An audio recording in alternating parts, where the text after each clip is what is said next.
അവിടെ എല്ലാം നമ്മളൊരു ദൈവത്തെ കാണും. ഹൃദയം പൊട്ടി കരഞ്ഞ് കാത്തു നിൽക്കുന്ന ഒരു ദൈവം.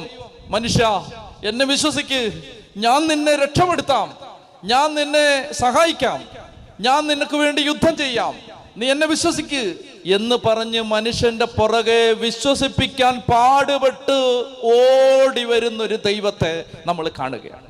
ബൈബിളിലുടനീളം നമ്മൾ കാണുന്ന ദൈവം മനുഷ്യനെ കൊണ്ട് എന്നെ വിശ്വസിക്കൂ, എന്നെ വിശ്വസിക്കൂ, എന്നെ നിങ്ങൾ അവിശ്വസിക്കരുത്, എന്നെ വിശ്വസിക്ക്, ഞാൻ മാത്രമേ നിങ്ങളെ സഹായിക്കാനുള്ളൂ, നിങ്ങളെ മറ്റുള്ളവരാരും സഹായിക്കില്ല, നിങ്ങൾ ഈജിപ്തിലേക്ക് തിരിയരുത്, സിറിയയിലേക്ക് ആശ്രയം വെക്കരുത്, നിങ്ങൾ ബാബിലോണിലേക്ക് നോക്കരുത്, നിങ്ങൾ എന്നെ നോക്കുക, എൻ്റെ കൽപ്പന പാലിക്ക്, എന്നെ അനുസരിക്ക്, എന്നെ വിശ്വസിക്ക് എന്ന് പറഞ്ഞ് കരഞ്ഞ് കരഞ്ഞ് കരഞ്ഞ് നാണം കെട്ട് മനുഷ്യന്റെ പുറകെ വരുന്നൊരു ദൈവത്തെ നമ്മൾ പഴയ നിയമം മുഴുവൻ കണ്ടുമുട്ടുകയാണ്. ഉച്ചത്തി പറഞ്ഞേ ഹല്ലേലൂയ, ഹല്ലേലൂയ.